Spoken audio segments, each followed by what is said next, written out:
네, 안녕하세요. 오늘 여러분께서 공유해 주신 자료들 가지고 좀 깊은 이야기 나눠볼게요. 하나는 코튜 투자사 AI 보고서 요약 영상, 또 하나는 미국 제조업 부흥 관련 월스트리트저널 기사입니다. 네, 안녕하세요. 이 두 가지, 그러니까 AI 슈퍼사이클이랑 미국 제조업 투자 급증, 이 큰 흐름 속에서 우리가 뭘 봐야 할지 핵심을 좀 짚어보겠습니다. 네, 아주 흥미로운 주제들이죠. 하나는 AI 기술 자체가 어마어마하게 크고 있다는 거고, 다른 하나는 그 기술을 받쳐주는 기반, 그러니까 제조업 투자가 미국에서 다시 불붙고 있다는 거. 맞아요. 이 둘이 어떻게 맞물려 가는지 보는 게 중요할 것 같아요. 그럼 먼저 코튜 보고서부터 볼까요? AI 수요가 와, 이거 정말 상상을 초월하는 것 같아요. 그렇죠. 마이크로소프트 CEO가 분기별 토큰 처리량이 100조 개를 넘었다고. 전년 대비 5배래요. 네, 5배. 최근 한 달에만 50조 개를 처리했다는데 이 속도 어떻게 봐야 할까요? 그야말로 기하급수적이죠. 예측을 그냥 훌쩍 뛰어넘는 수준입니다. 아, 이러니까 빅테크 기업들이 뭐 AI 인프라, 특히 GPU 확보에 정말 사활을 걸 수밖에 없는 거고요. 그 투자 규모도 엄청나던데요. 네, 아마존, MS, 구글, 뭐 메타 이런 상위 6개 기업 투자 계획만 봐도요. 올해 초에 3,100억 달러였는데 불과 4개월 만에요. 네, 4개월 만에 3,650억 달러로 늘었어요. 거의 20%가 늘어난 거죠.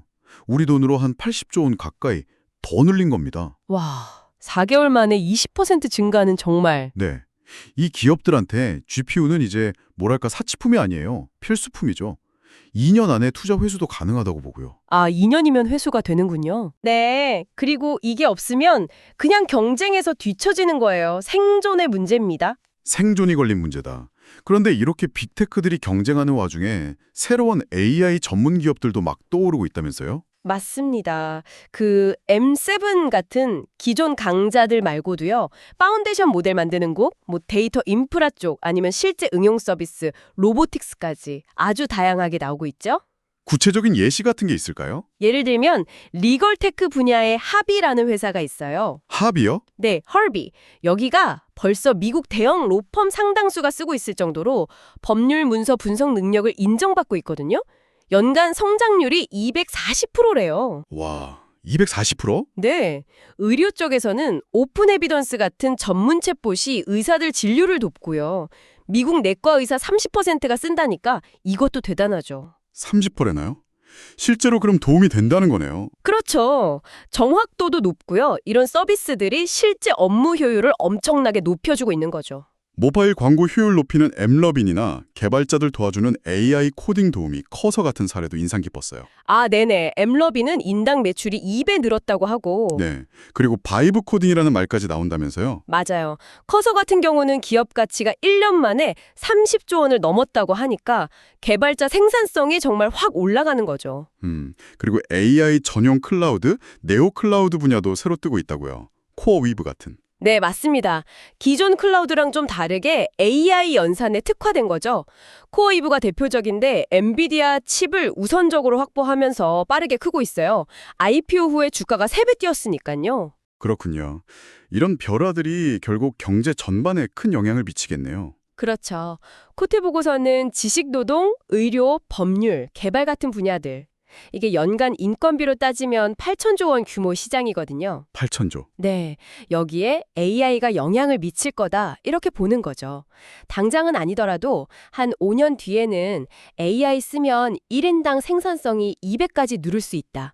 이런 분석도 내놨어요. 2배요? 와, 엄청난데요? 이게 과거 인터넷 혁명 때 생산성 향상률이 한 2.0% 정도였는데 AI는 2.8%까지 가능할 수 있다는 전망이에요. 인터넷보다 더 큰 파급력일 수 있다.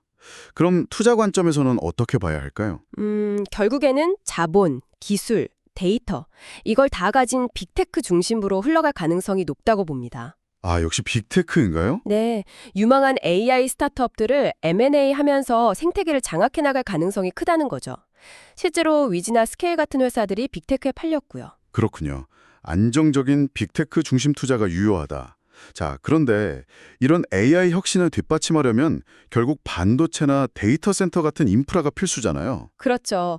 바로 그 지점에서 두 번째 자료, 월스트리트 저널 기사랑 딱 연결이 됩니다. 아, 미국 제조업 부흥 이야기군요. 네.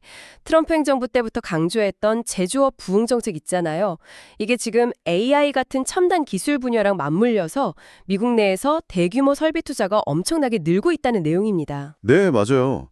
특히 반도체, AI, 에너지 이쪽에 투자가 집중되고 있다고 하더라고요. 맞습니다. 애플이 5천억 달러, TSMC 1천억 달러, 엔비디아도 5천억 달러, IBM 1,500억 달러, 마이크론도 2천억 달러. 어마어마하죠. 요? 네, 월스트리트 저널은 제조업 고용도 늘고 건설 투자액도 사상 최고치에 근접하고 있다고 분석해요. 결국 AI 기술 패권 경쟁이 반도체 자립 같은 국가 차원의 제조업 강화 움직임으로 이어지고 있는 거죠. 기술 혁신이랑 지정학적 요인이 딱 결합된 거네요. 그렇습니다. 미국의 산업 지형 자체를 바꾸려는 시도라고 볼 수 있어요. 종합을 해보면 AI 기술 혁신이 정말 전례 없는 속도로 수요랑 투자를 만들어내고 있고 동시에 미국은 이 기술 경쟁력을 뒷받침하려고 또 자국 공급망을 강화하려고 제조업에 막대한 투자를 쏟아붓고 있다. 이 두 개의 큰 톱니바퀴가 딱 맞물려 돌아가는 그런 그림이네요. 네, 핵심은 그거죠. AI가 가져올 생산성 혁신에 대한 기대감, 그리고 실제 적용 사례가 폭발적으로 늘고 있다는 점. 그리고 이게 기술 패권, 경제 안보 차원에서 국가적인 제조업 투자 경쟁으로 이어지고 있다는 거. 변화의 규모와 속도가 정말 빠릅니다. 네, 정말 빠르네요. 오늘 이야기를 마무리하면서 이런 질문을 좀 던져보고 싶어요. 예전에 인터넷 혁명 때도 폴 크루그먼 교수가 그 파급력을 좀 과소평가했었잖아요. 아, 네, 그랬었죠. 우리도 혹시 지금 AI가 가져올 장기적인 변화를 제대로 보고 있지 못한 건 아닐까 하는 생각. 오늘 우리가 얘기한 것들 외에 앞으로 한 5년 안에 우리가 미처 생각하지 못한 또 다른 사회적, 경제적 파장은 뭐가 있을지 여러분도 한번 상상해 보시면 어떨까 싶습니다.